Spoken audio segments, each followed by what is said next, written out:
those genes, because they're gene markers, and they know that. So I'm saying that you got to get real clear here on what you're emulating and why and what is the value, because you take on a slice of the pie. That's why you can't work for anybody. You know, we're constantly talking about, oh, I got a job with so-and-so. And I'm like, yeah, they don't know they got a bunch of help. Okay, because you haven't asked for the perspective. What does this company stand for?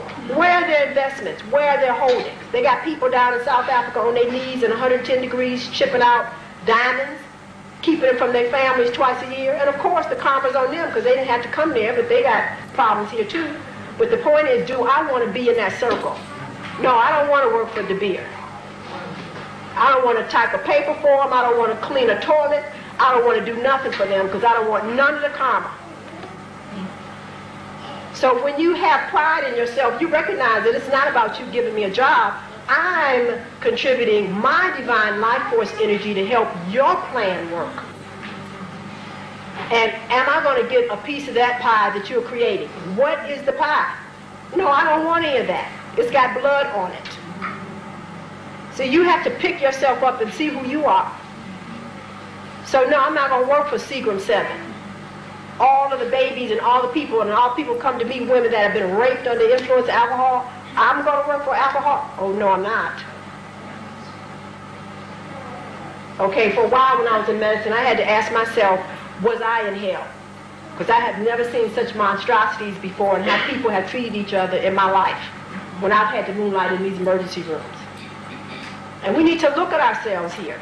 The first time I had to admit a 6-month-old baby whose rectum and vagina was one orifice because she was raped by a grown man, I had to really get a grip here on how I wanted to see you all. This was the mother's boyfriend. And they woke me up out of my bed to have to get this little baby prepped to go to surgery to have her genitalia redefined. Now, I do not understand how a 6-month-old vagina now becomes a sex object. See, I don't understand that. But see, that's not in my chemistry. But see, I recognize that I stand alone on that because there's a whole bunch of folks, males and female children, that are coming to get their rectums and their vaginas repaired. So you know who you are, and you have to ask yourself and go get some help to deal with these distortions of reality, because that's what they are. So now you have to understand that the little baby girl that comes here like that and the little boy that comes here like that, they're not victims. Because I told you about the law of cause and effect, and I told you about the mirror principle that deals here. And you have to understand that you don't get treated like that unless you have treated others this way. And you are looking at one eon in your lifetime of many lives. So you have to understand, you cannot mistreat people and think that it does not come back, sooner or later. And it's an awesome thing when you have to come back here as a small body, perceived infant, and have to start getting your big time karma. That's right. But the key is, do I want to be in the circle at all? See, that's what you have to ask yourself. Do I want to be in the circle at all? And your state of consciousness determines this. So you got to start seeing things as they are, actually in the coil, in the spiral, like DNA. This is how life is. Ain't no straight line. This is not your first lifetime. You're everything and have been everything for always. You're a manifestation of the Creator, and you got to start understanding that. Are you going to still see yourself as a little nerd on the planet or a manifestation of the Creator here to seal the dimension and bring forth heaven on earth? And you can decide that at any point in time. It has nothing to do with how much money you had, what family line you came through, etc. It all starts right now, wherever you step off from. And that's why we have individuals who are literally idiots. They showed you already. It's a consciousness. The lawnmower man, if you haven't seen that, see it. We take an idiot savant, and he gets downloaded with the proper neurotransmitters, and he now becomes a god. Do you understand what I'm saying? Now, intrinsically, you can do that for yourself. That means that from your own state of consciousness, you can make yourself a god or goddess. You don't need anybody to inject you. The same thing in the Matrix. all of those circuits of the brain were activated. You don't need a computer download and to have a data bank placed in your head to get the upload on the data that's already in your DNA. Yes, you're already a feng shui master, Aikido man, whatever you want to think you are, you are. All you have to do is be able to access the data banks in your own DNA.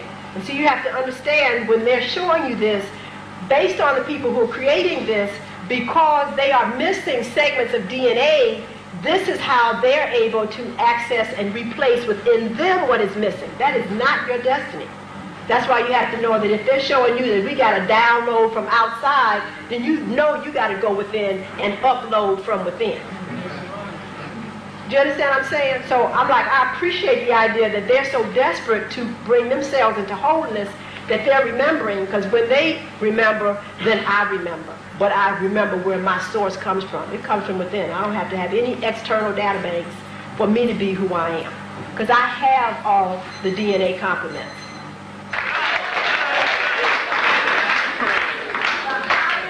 Order of intellectual capacities, elegant and sophisticated, reside in what we call the unconscious, and may always reside there because they are unrecognized by society. And so I'm saying that you cannot continue to be asleep in being part of a society that does not bring wholeness into the integration of the right and left lobe of the brain, because that's what she's talking about. Most of you are not hemisync. That is part of your destiny. In Kemet, you could not move forward in the creative arts in any form unless you became hemisync. That was part of why you had to go to the temples. Pythagoras brought out the basic templates to do that, known as sacred geometry, and established his secret mystery system in Rome, of which it fell, but many of those techniques are back again. You must understand geometry and its relationship as to how it activates and integrates the neurons of the brain. So I'm saying that, you know, there's a tremendous amount of work for you. That's a lot of fun that will allow you to progress and activate yourself, and therefore your children. But you have to make the decision that you want to go forth. And so I'm saying that to you as women, it's important for you to recognize that you are a divine gateway. You are a cherished stargate to this dimension. Your states of consciousness, the things that you eat, the way that you carry yourself, impacts this whole dimension, of which, because everything returns to the feet from which it originated from, we have to start taking our dose of the medicine. Everything comes back to us. Women are crying about why they're abused, why they're misused, why they're basically not being paid. This is all because of your state of consciousness. This is because of how you impregnated your tissues, and therefore the people that sat in your uterus, that you weren't good enough. You basically are not willing at this point in time to actualize the feminine. It is not our responsibility to act like men. Men are supposed to do what they're supposed to do. You're supposed to basically be the gateway and the feminine vessel that comes here. There's an attitude, there's an awareness, and there's a methodology that you use that is unique to solve all problems. It is not a male modality. What is that? How does that look? How do you behave when you have a problem? Women basically don't have to do much on a physical level. They are mental and they are emotional as how they work, and they don't have to say much, because the mind of the woman permeates every aspect of this dimension. So you don't need a telephone if you want to communicate.